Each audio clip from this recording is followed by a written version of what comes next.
emphasizing on present moment awareness. You may sometimes wonder why I teach this way and don't go straight into things like the breath and other types of meditation. And it's because I want to lead people gently into this path of meditation. The foundations are really important. If you ask any builder, it's the foundations of the house which are the most important. They've got to stand up. You put extra money and time into the foundations, everything else goes quite smoothly. If you're painting a wall, just cleaning the wall first of all is 90% of the work in order to get a good finish. And unfortunately the people are just so impatient that we try and get into meditation too fast rather than preparing ourselves first of all. And the preparation, which I've been teaching the last couple of days, of learning how to rest your body, that's really important.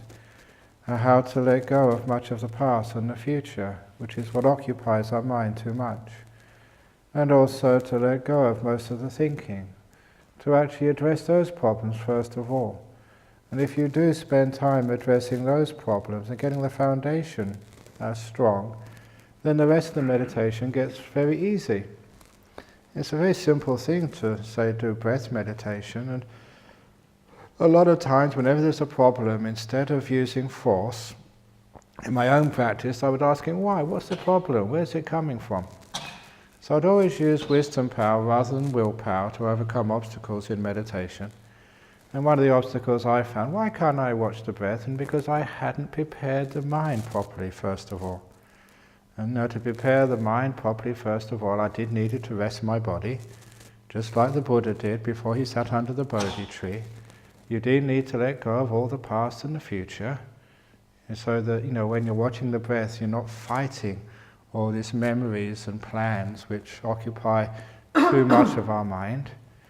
And we also have to lessen this terrible habit of people in our modern world to think all the time. You've got to learn how to have some spaces between those thoughts. And if you spend a lot of time on those beginning factors of meditation, the preparation, the rest becomes really easy.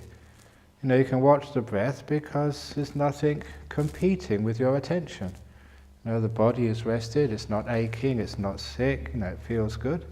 So it doesn't compete for your attention.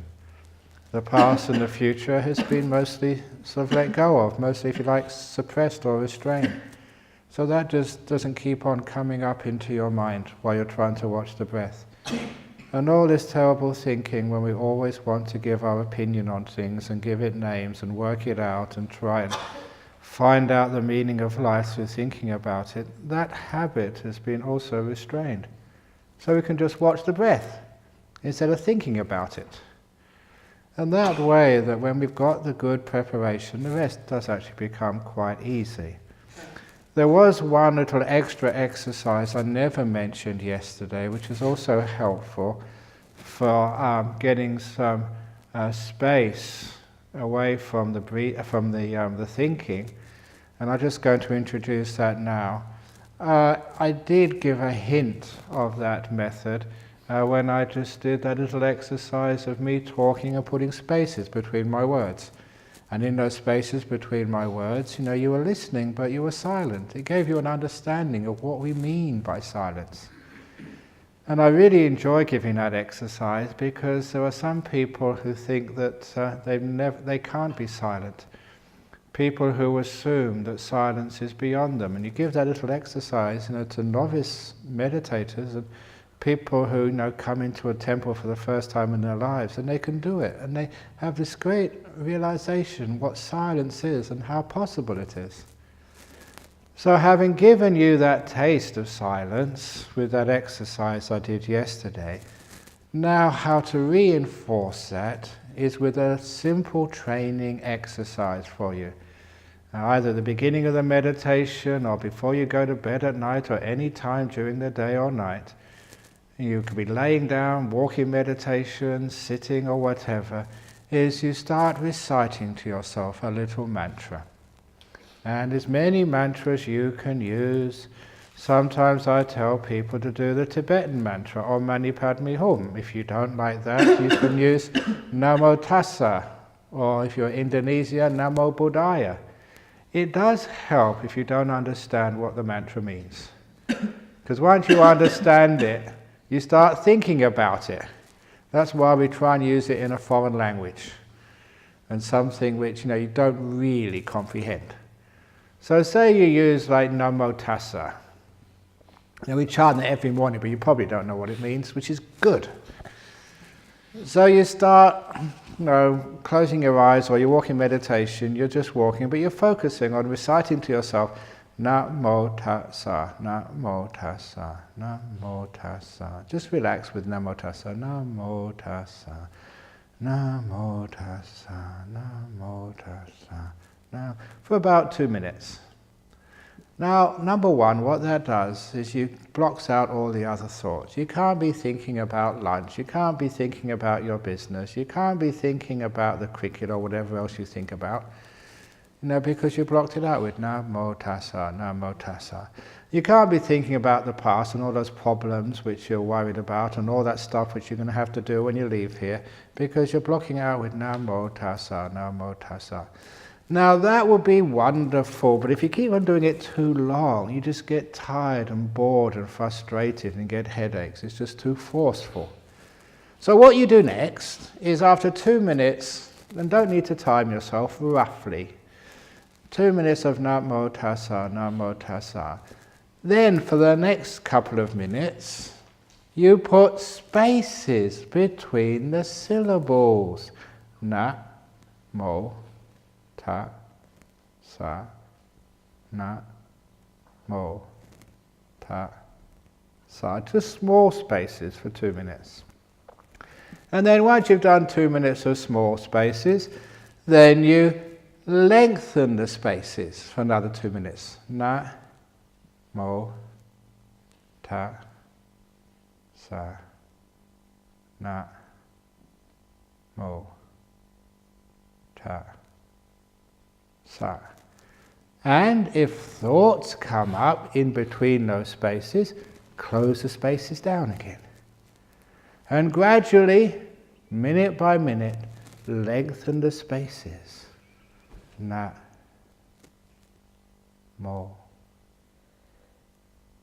Tassa.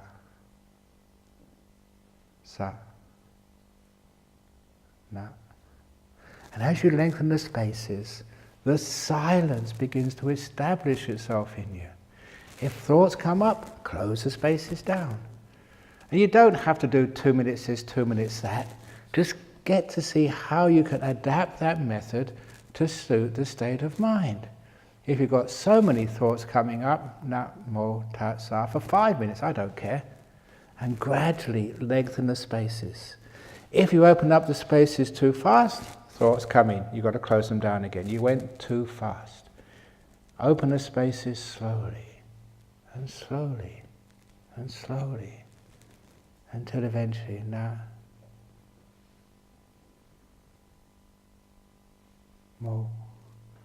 and hardly a thought comes up at all. You have developed gradually a silent mind. Now also what happens is when you do get that silence, you recognize what it is, and I think what you recognized yesterday is beautiful. Silence is delightful. And that's one of the reasons people like coming to a place like this. It's quiet here. You don't get all the noise of the traffic and people and shouting and all this other noise which you hear in the city or even at home. And silence is just so rewarding and reinvigorating and peaceful, and silence can be very kind and compassionate. It can embrace you and take away all your problems just through silence. It soaks up all the suffering, silence. Which is why that when you start to recognize it and get used to it, you like hanging out there. And it's so beautiful you don't want to think. And because you don't want to think, you don't think. Oh, just shut up, I'm enjoying myself. And so this is how we can develop the experience of silence, the appreciation of it, until it establishes itself in us And then, whatever you want to do in meditation, you're really, really easy to do once you've established the silence. Now, people like little methods like that because at last, Ajahn Brahm, you give me something to do. And something I can test myself, whether I'm getting there or not getting there. See how many minutes I can be silent for. But be honest with that and just make sure that you do it properly, and you find it does. It's a nice little training so you can learn how to be silent. And it's also helpful if you've gone to work and then you come home, you've got all these problems and worries and you can't go to sleep at night. Try that little method, laying in your bed. Namo Tassa, Namo, until you block out all of those problems. And then once you've blocked them out, spaces, Namo Tassa. Extend the spaces slowly. If you go too fast, thoughts will come in, you've got to start back again. Do it carefully, not too fast, not too slow. Namo.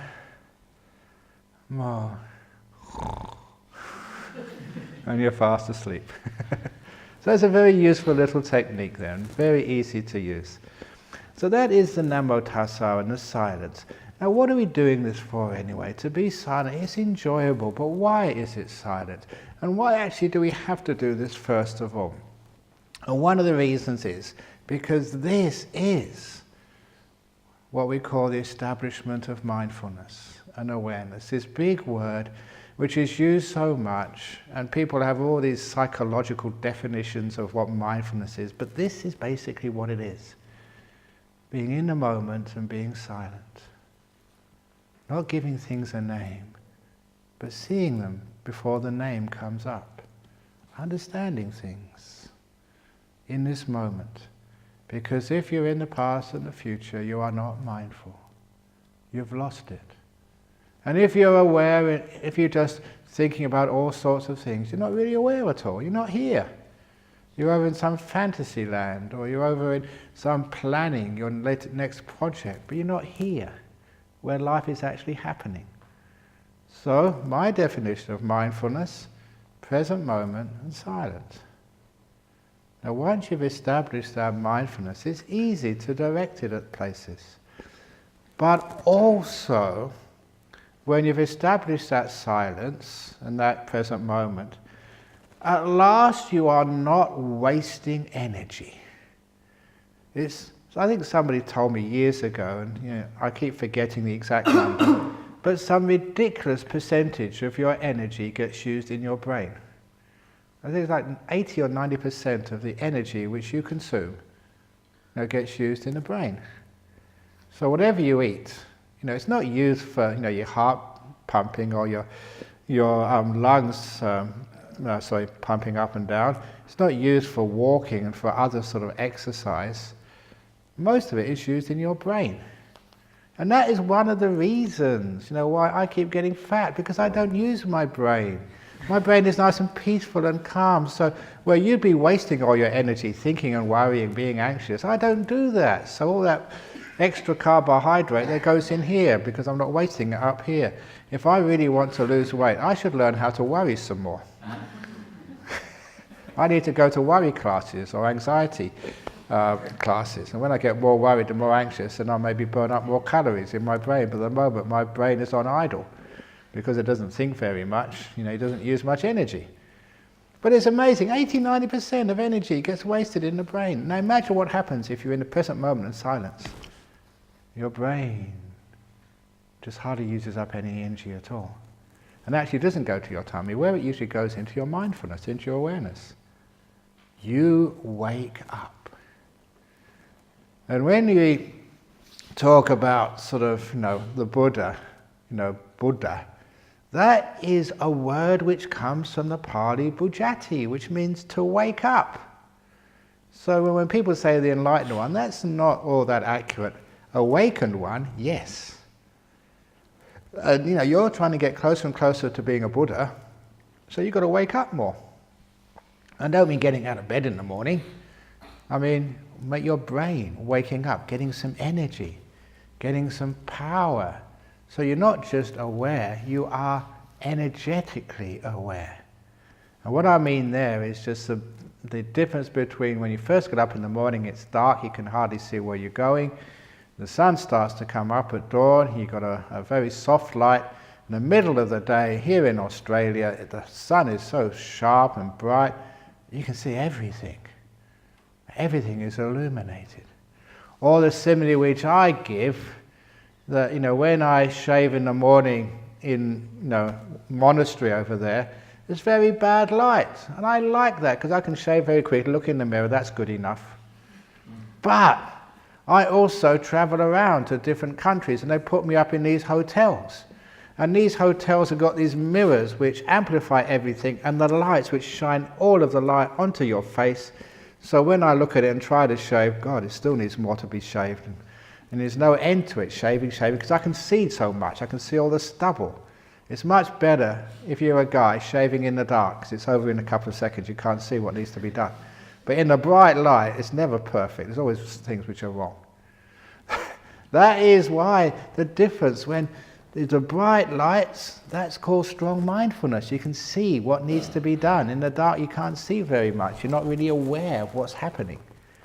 So what you do is when you start developing some stillness and being in the present moment, energy is started to be freed and goes into mindfulness. You begin to wake up. And that is a wonderful part of a meditation retreat. Happens naturally. You don't put energy into the meditation. You stop wasting energy in the past and future and all this thinking. And when that starts to disappear, energy starts to flow in to mindfulness. You become more aware. And there's all these lovely stories about what happens. The first meditation retreat I ever did in Cambridge in 1970, I think it was, 71. And this was in boarding houses for students. Now, a bunch of us students, we hired about 3 or 4 boarding houses during the vacation period. And even if you are not English, you will know that in the 70s, England was very well known for how disgusting the food was. It was a good preparation before I went to Thailand and ate rice and frogs. There was no taste in it at all. It was boiled so much that all the taste disappeared. It doesn't matter what vegetable you ate, they all tasted the same. It was just any flavour was all boiled away. And that was ordinary food. Now when it came to boarding houses for students, we were poor. And this was like the bottom of the pile. You're not executives, you're not in hotels where you've got money to spend. These were poor students. So, of all the cooks in that country, the bottom of the pile, the worst of the worst. The only place they could get employment was cooks in boarding houses for poor students who could not complain.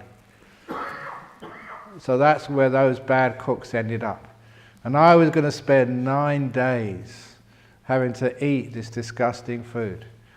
And this is absolutely honest, I really thought I should take some sandwiches or take a few cans of something or other to supplement this disgusting food. But the experience was totally unexpected. For those 8 or 9 days, the food actually was really tasty. And I didn't understand it at first. I thought that because of my good karma, because of my great luck, I managed to hit on the one cook in a boarding house in the whole of the country who could actually cook. That's what I thought at the time. But later on I discovered, no, that was not the reason. I don't know, do you enjoy the food here? Is it because of the cooks? No, it's not. It's because when you meditate, your mindfulness starts to increase. You start to wake up. Not only do you see much more of what's out there, no, you also start to feel more of the heat and the cold and the things going on in your body. But also you begin to taste more of what's in that food. It's nothing to do with the cook. Everything to do with your senses waking up. You begin to taste more. And that's what happened with me. the last little piece of flavour left after all of that boiling and steaming, I could actually taste. I could pick it up. Normally you couldn't pick it up because you're too dull. Now my senses were like amplified and I could taste it and it was delicious. So every time you come on a retreat and the food is delicious, it's got everything to do with the fact you've calmed down, you become peaceful, energy is flowing into the mindfulness and you're becoming much more aware. And that's a great joy of being on a retreat. Even if you think your meditation's not that hot yet, the very fact you're not running around doing your business, on the telephone, checking this and checking that, you're doing far, far less than you normally do. And because of that, all that energy is now going back into your mindfulness. You are waking up. You are becoming more sensitive to the sounds of the birds outside. Now you can feel the sun on your skin much more. Even when you're sitting down, you can feel the sensations in your bottom as you're sitting on the chairs. Everything, even the linen in your beds, you can feel it more. You're becoming far more awake and aware to what's going on. You take a shower, you can actually feel the water, feel the heat, and it's very stimulating. You're not asleep anymore. At least you're waking up. Now imagine what happens after a few more days. You really start to wake up. And that food becomes a taste explosion. Wow! That baked bean. I've never tasted a baked bean which has been so full of flavour. The tomato, it just gets right into you. It bites and explodes into...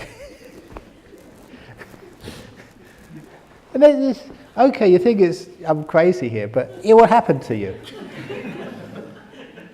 You get a piece of broccoli and you taste it. Wow! There's so much sensations and flavours and experience in just one taste of broccoli, and even crunching it. Just the fact that all these little fibres get compressed under your teeth and they break and an explosion of taste comes out, just whoosh, and there it is on your tongue. You become more awake, and that becomes incredibly fun. Because at last you're experiencing this world rather than being in dullness. You know what happens when you really get dull? That is called depression. And if you ever have been depressed, everyone's been a little bit depressed. Some people get really into deep depression. And what happens is everything is tasteless. Everything you see on the TV is boring. You look in the refrigerator and stuff is falling out from the door. There's nothing in the fridge. There's nothing which will stimulate you. Nothing which will excite you. And even these incredibly powerful and innovative jokes coming from Ajahn Brahm. I've heard that one before.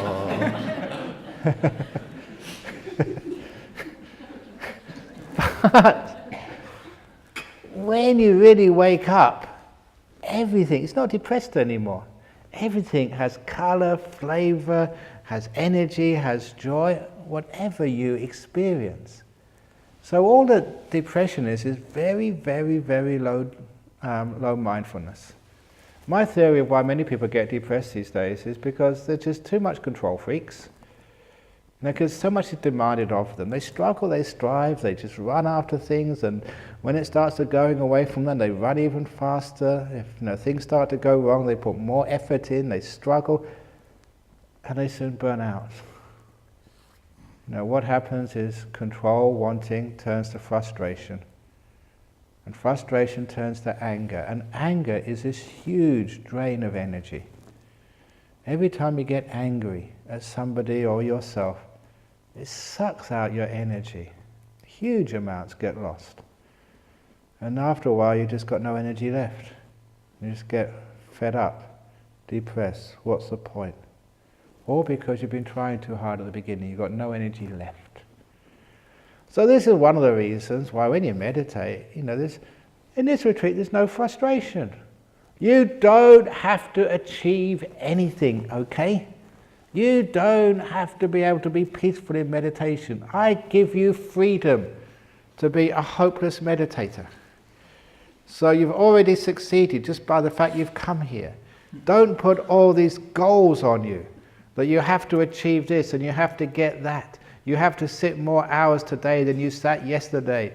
I have to get up for one chanting in the morning on this retreat. No, you don't have to. You've got my permission not to come to any chanting at any time. So I'm taking off those goals away from you.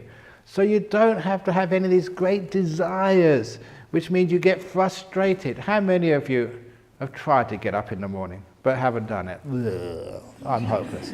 That's the start of depression. Watch it. Be careful. Don't do that. I've been come all the way from Bangladesh and I still haven't got jhanas. No, don't do that, because this is where you start to get frustrated. And when you get frustrated, instead of letting go of the frustration, that's a stupid thing to have. I'm not going to be frustrated. I'm just going to be. See what happens. Once you get frustrated, most people get angry. And they put even more force. Right, this is it. I'm going to really do it this time. Okay, no more messing around. I'm going to sit. I'm going to fight. I'm going to get through this. I'm going to bash down the defilements. I'm going to get there. You get nowhere. You just waste energy. And after a while, you really get depressed. That is not what mindfulness is all about. If you stop all of this planning, striving, you're not wasting energy. Instead, energy is coming to you. And you start to wake up. You start to actually become more aware. It's beautiful, the sound of the birds. You start to hear so much more. Those birds have always been there, even in town they're there. But we're not listening because we're too busy.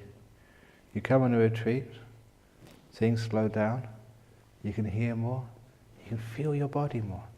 You know, a lot of times that's one of the reasons why people get so sick these days.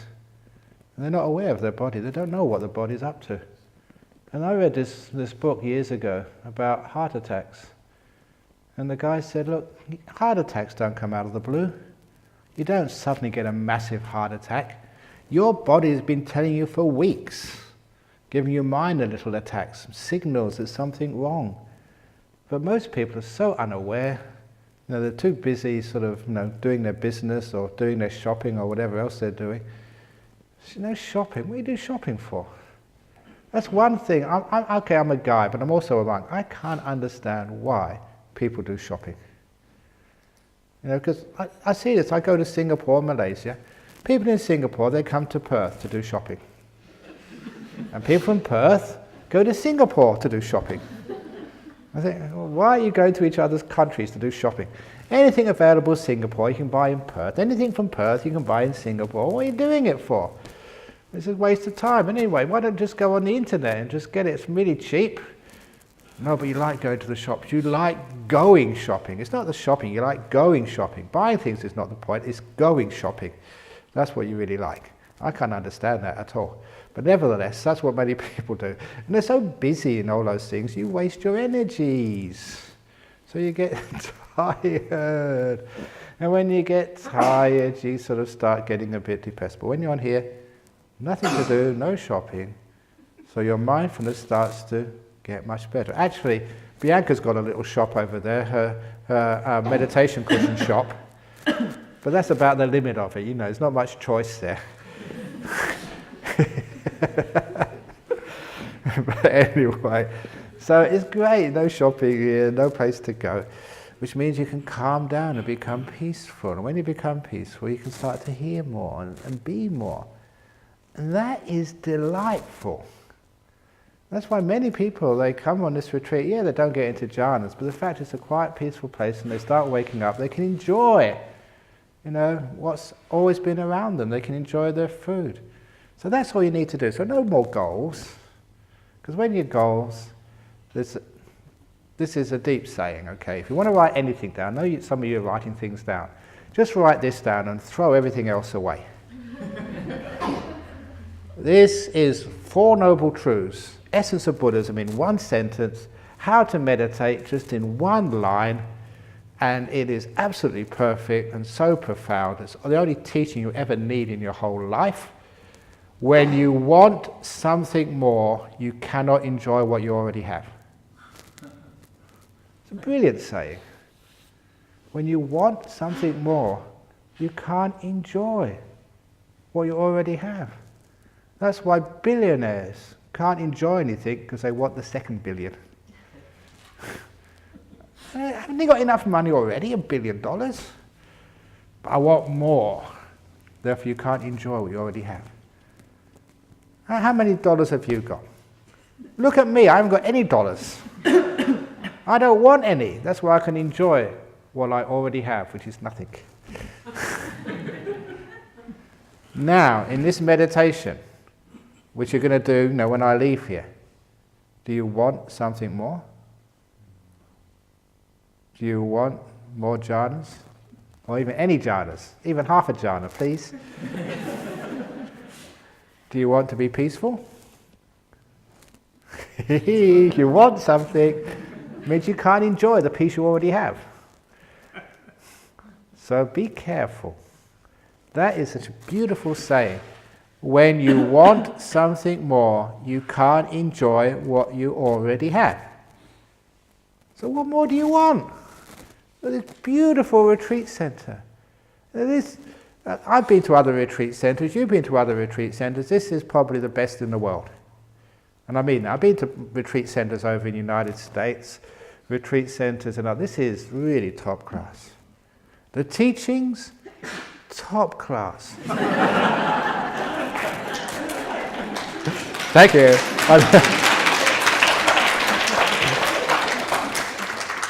The food, top class. Do you want something more? Yes, in the evening, please. But you see, it's the wanting, means you can't enjoy this moment. How about the participant? They are also top class. You haven't had to interview them. Yeah, the participants are top class as well. I don't want anything more of you. You're totally satisfying. They are good enough? Yeah, you're good enough. Only just, but good enough. But when you want something more, you can see that you're stressing out. So this is why, when we get aware, we can get satisfied with this moment. We don't want anything. Just to be in a quiet place for the next 4 or 5 days, eating beautiful food, being with peaceful people, just walking through a lovely part of nature, just being here, just being able to take a rest whenever you want. Isn't that bliss? This is good enough. I don't want anything more. So I sit down just to enjoy this moment, not to get enlightened, not trying to achieve amazing states of mind, not trying to learn how to levitate and all other weird stuff like that, which is cool, but I'm just going to be here. Happy to be here, not wanting anything in this world, then I can enjoy this moment. That is called mindfulness.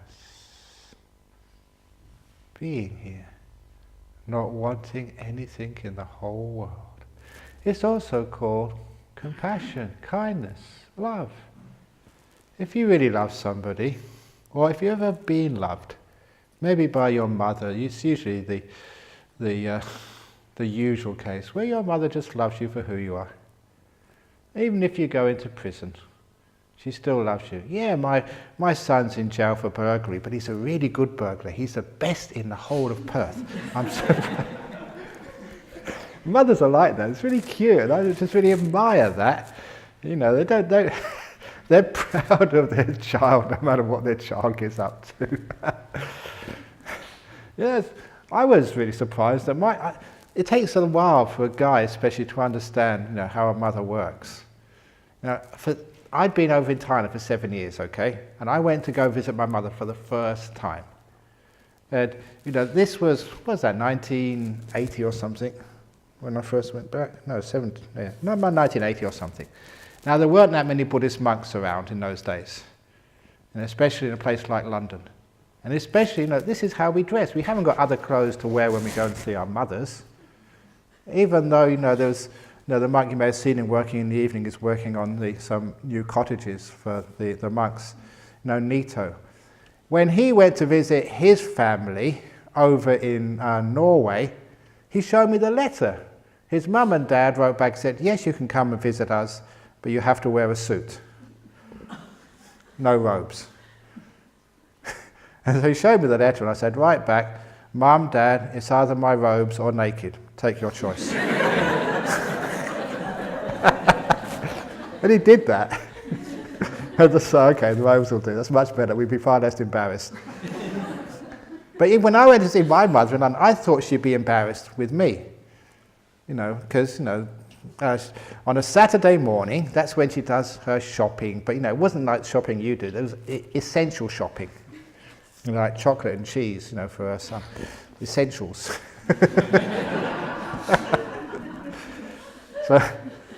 So I'd come all that way, to hang out and spend time with my mother and for her to hang out with me. So I said, I'll come with you on the shopping on a Saturday morning in the high street, okay? The high street, these narrow little streets with all the shops, not shopping malls, but just all in a line. And she goes every Saturday, she knows everybody knows her and stuff like that.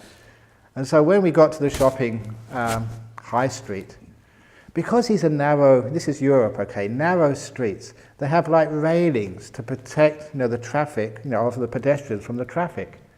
And that's always, and I remember this when I was young, and it's the same even now, that's where they leave, they tie the dogs, to the posts, so the dogs don't go in the shops, and they, leave the baby prams, the baby's outside as well, before they go in the shops. And quite honestly, I thought that's where my mother would leave me. Tie me up while she went in the shop. But no, my mother dragged me into the shop. No, you're coming with me. And I thought she'd be embarrassed. She wasn't embarrassed at all. Every shop we went into, the shopkeeper said, this is my son, the monk. And she was not embarrassed at all. She was really proud. And I thought, wow, that is amazing. Somebody dressed like a girl, in a skirt, brown, bald head. What English people are like. And she was so proud, not at all embarrassed, not even an iota of embarrassment, just so proud. And I realized that's a mother's love for her child.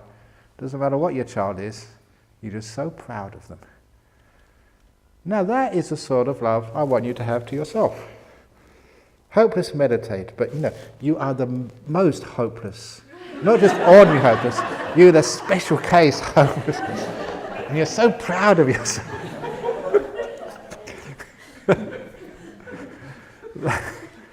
Now that sort of respect for yourself is when you don't want anything more. You can enjoy what you already have when you don't want anything more. Now you're learning how to put some energy into this mindfulness. You're happy.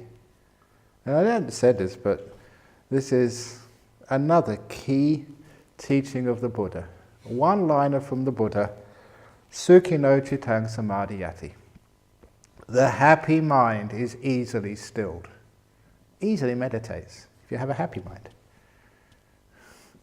And when I first saw that, that just really hit me, because I always thought you're supposed to meditate hard. And if you've got a smile on your face, you're not serious. And that's another story, another anecdote. That, before I became a monk, I was hanging around the Thai temple in London. Just because I was waiting, actually, for one of the monks to come back to take me to Thailand to become a monk.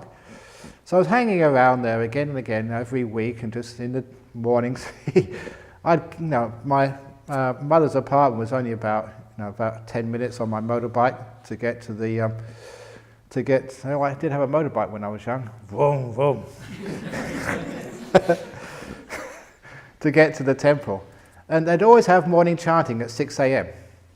And I would always be there every morning for about 3 months, 5 to 6, And sometimes I would get there 5 to 6 and everything was locked up, and I'd bang on the door to wake up the monks. They must have hated me. I could never have a sleep in. I was so keen. Oh, the good times. But anyway, I was looking for a place to go to in Thailand to become a monk, and one of the Thai monks said, "Oh, this guy's just been a monk in Thailand. He's just come back again. He's disrobed." And so I said, I want to become a monk in Thailand. Where should I go? And he had been with Ajahn Chah. Only for about a year, and he disrobed. And he never told me about Ajahn Chah at all. He said, "Oh, try this monastery, try that monastery." And a couple of years later, he came to visit Ajahn Chah, and I saw him. I said, "You are the guy I saw in London. Why did you not tell me about Ajahn Chah's monastery when I asked you?" And he said, "Yeah, I remember you." He said, "You were too happy. I never thought you were serious." And that's what he actually said. People have this idea to be a meditator, you've got to be sad and depressed, and that's absolutely rubbish. So it's the happiness which gets you into deep meditation.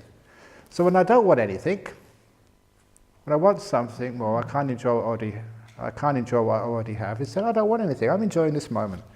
This moment, just talking all sorts of rubbish with you on a morning talk, just having fun together, just sitting here, having cups of tea and stuff like that, interviewing you. I'm enjoying it. Are you enjoying it? Yes. So you do want anything more? Yes, you do. As soon as I get out of here. But when you're meditating, remember that. And when you want something, you can't enjoy this moment. When you can't enjoy this moment, your mind will never get still. In fact, one of my other teachings is going back to the Four Noble Truths. Sometimes, people asked me this the other day, what type of meditation do you teach, Ajahn Brahm? And I tell people, there are 2 types of meditation. Do you know those 2 types of meditation? Shh! Oh, look, Eileen, spoiling it. So you heard me teach before. But what most people say, if they haven't heard me teach before, they say, samatha vipassana. And these are trick questions. You're very smart not to answer my questions, because I always trick ones. If I ask you a question, it's never a straight answer, okay? So people say, samatha vipassana, calm and insight. And I say, no, that's not the 2 types of meditation. There are only 2 types of meditation. And they are Second Noble Truth meditation and Third Noble Truth meditation. So, Buddhists, the Four Noble Truths. Second Noble Truth is craving leads to suffering. Third Noble Truth, end of craving, end of suffering. So what do I mean, Second Noble Truth meditation? Wanting something is a cause of suffering. So are you having a great time in your meditation? Are you frustrated? You still want something more? Then you're going to suffer.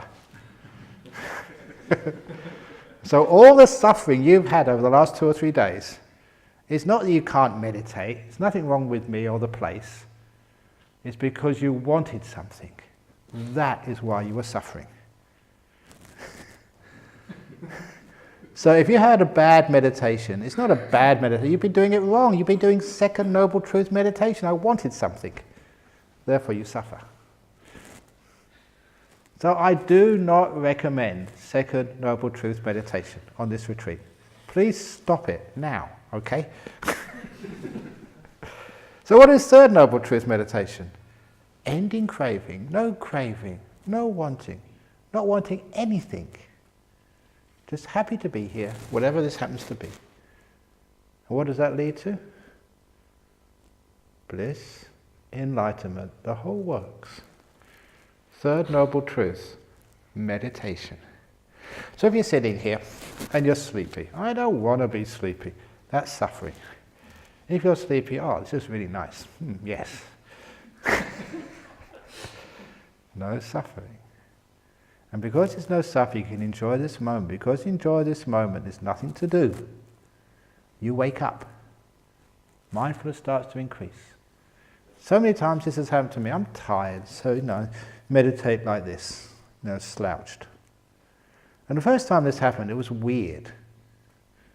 I was slouched like this, and my body straightened up, all by itself. And that was weird, because I never did it. I never said straighten up body. It did it by itself. And this is what meditation is. It's nature. You just relax, energy starts to come back. And when there's enough energy, your body straightens up. You're a bit sleepy and a bit dull. Please don't fight dullness. Just stay there, be dull, enjoy it.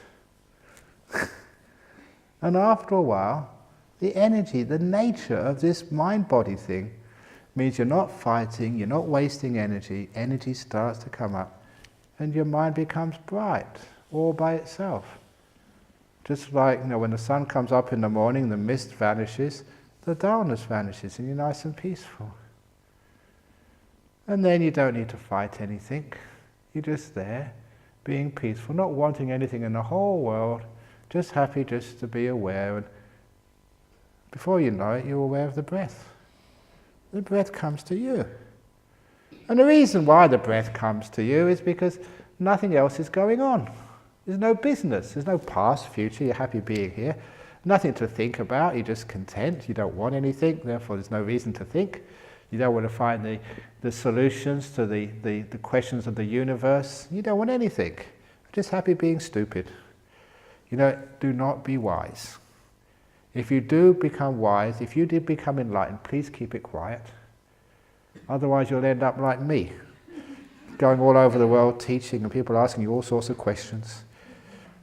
That's why this Korean nun, senior Korean nun, she gave advice. She gave this advice to Chi Kwang, and Chi Kwang told me, he said, if you ever get enlightened, don't tell anybody.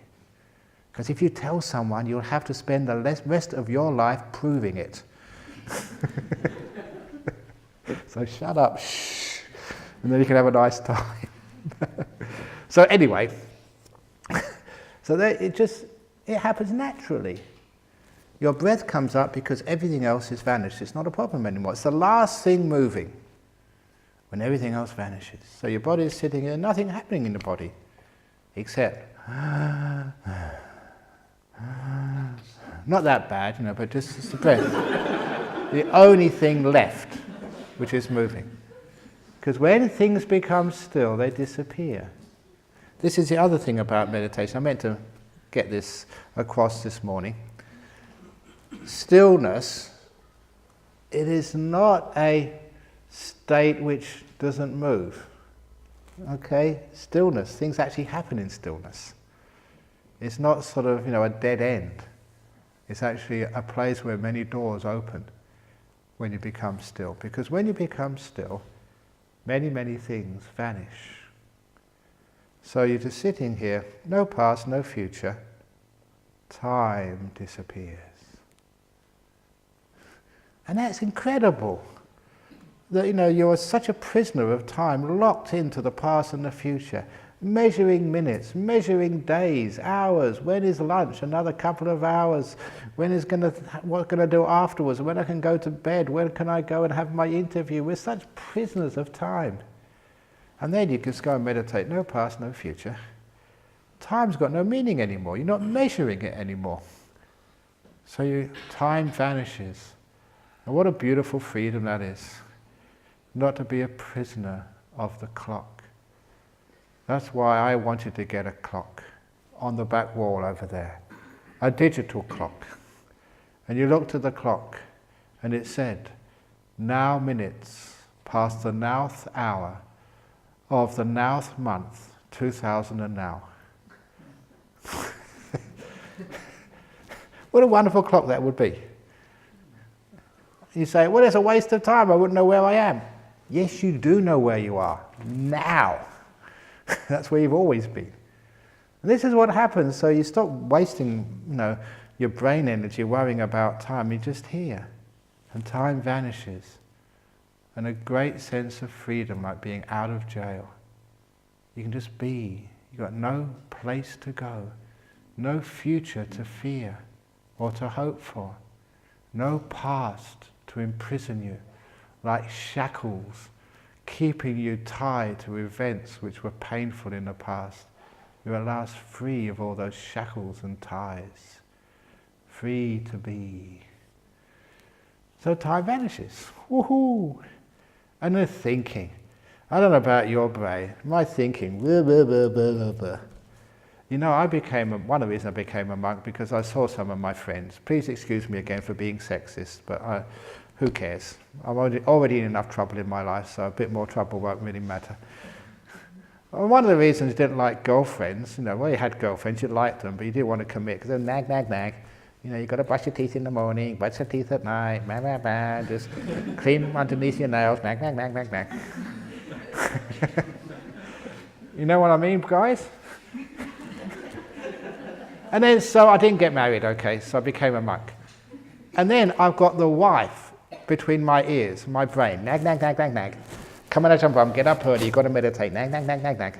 You've got to sort of, give better teachings, nag, nag, nag, nag, nag. Build a better monastery, nag, nag, nag, nag, nag. Go to the nuns' monastery, nag, nag, nag, nag, nag. Look after him, nag, nag. It's inside here. And that is called thinking.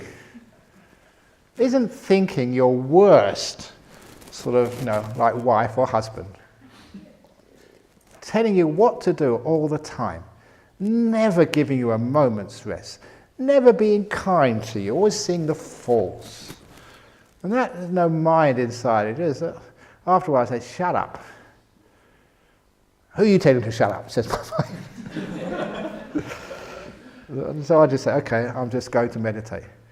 And when you let go of the thinking, it's like freed from this nagging, nagging, nagging husband or nagging wife. You're free at last. And it's just so peaceful. When you haven't got this mind talking to you all the time, telling you what to do, telling you to get worried, telling you to, you've got to remember this past, it's not finished yet, you've got to get back at this person. You're not going to let them get away with that, are you? Shut up. And then you're peaceful. You feel so free when all this thinking vanishes and disappears. You're in this wonderful freedom of silence. And then you've got your old body. I'm getting old now. As I told people, and I do not lie. I keep my precepts. I am an honest monk. 2 months ago in Bhutan, I celebrated my 750th birthday. They even gave me a cake. Happy 750th, Ajahn Brahm. Can you believe that? I'm over 750 now. Can you believe that? Honest truth. 750 months since I was born. I celebrated my... Why just say years when you have your birthdays? I celebrate months. I am now 752 months old. That's really cool. So, but when you get to 752, you get a few aches and pains. So, you always have aches and pains in your body somewhere or other. Your nose is itchy, your knees are hurting, you're too hot, you're too cold, there's too many pancakes this morning. After we went to Daniel's, he gave some pancakes. Oh, I ate too much. Oh, I'm too tired. Oh, it's too hot. This body is a pain, especially when you get old. So isn't it wonderful? You're sitting here and your body vanishes. All you've got left is your breath. Breath going in, breath going out. And you can't feel the body. That is the most comfortable I can ever get, physically, when my body vanishes. You sit here, you're not sort of enjoying anything. Just I can't feel my body anymore. Legs have gone. Hands, can't feel them. Back has disappeared. Tummy, I don't know what you're doing, but, don't bother me. And this is what happens when you're still.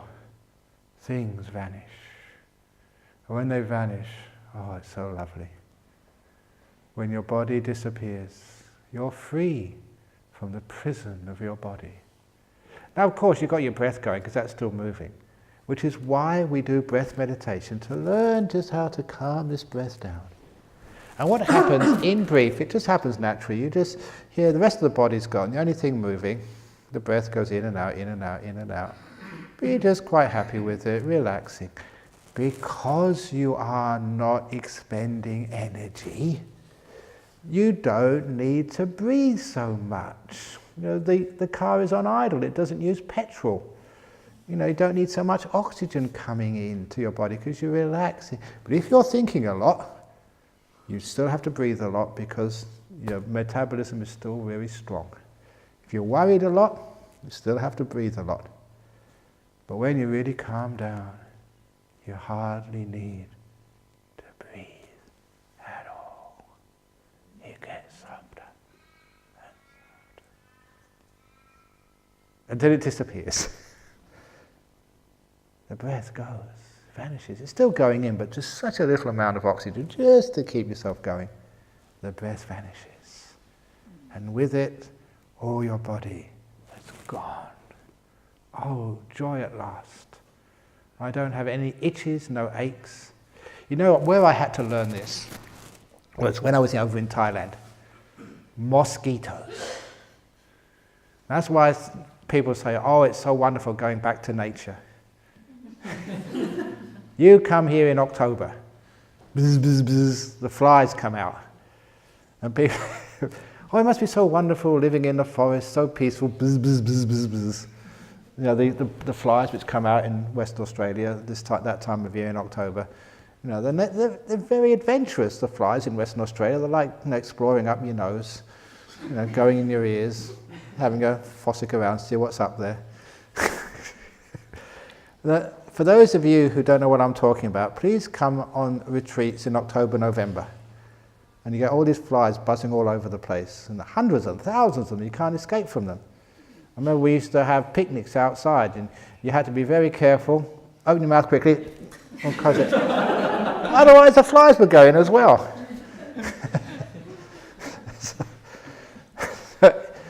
Anyway, so that just when you start to get very peaceful, your body disappears. These mosquitoes in Thailand, there were literally thousands of them. And again, I've got to be very careful here. Sometimes there's always a tendency to exaggerate, but I will not exaggerate here, because otherwise it takes away the power of the story. When we used to meditate out in the jungle between 6 to 8 in the evening, 2 hour meditate with Ajahn Brahm, and the mosquitoes, they would cover your body. And I'd count with another monk, just how many mosquitoes we had. It was like a little game we played. See who got the most in one time. You got about 80 or 90, on one time. And you couldn't count anymore, they were too close together. And you can't distinguish the bites. And there's a lot of mosquitoes at one time. And they're incredibly irritating. And so often, this was in Thailand, you'd open your eyes, and all the Thai monks were sitting perfectly still. And I thought, how do they do this? It was only later on I realized, the mosquitoes never went for the Thai monks. They went for the Westerners every time. And mostly because, it was the first time in that part of Thailand they had Western food. It wasn't only that. Apparently the blood vessels are closer to the skin with the Western body, and the Thais, because they've been born there and evolved there, the blood vessels are much deeper, so the mosquitoes have a harder time finding them. But eventually the only way I could endure that was to meditate properly and very quickly let your body disappear. So you couldn't feel the mosquitoes at all. So you're just right inside in meditation, you can't feel your body. I had to do that because the alternative was just almost intolerable. So I learned how to do that, to let go of my body, meditating, and so the body totally vanished, watching your breath, and the breath vanished, and nice meditations. And then the amazing thing was, when I came out of meditation, you can't see any mosquito bites. Because, for a Westerner, when you get a mosquito bite, you get a little bump on your skin afterwards. And, you had hundreds of those, after a usual meditation. No, there wasn't one on my skin. And I thought, this must be a psychic power. The power in deep meditation, you get this force field around you. And the mosquitoes can't penetrate. But actually, that wasn't the reason. Years and years and years later, when I was here in Australia, somebody showed me a science article. That mosquitoes are attracted to the carbon dioxide coming out of your pores.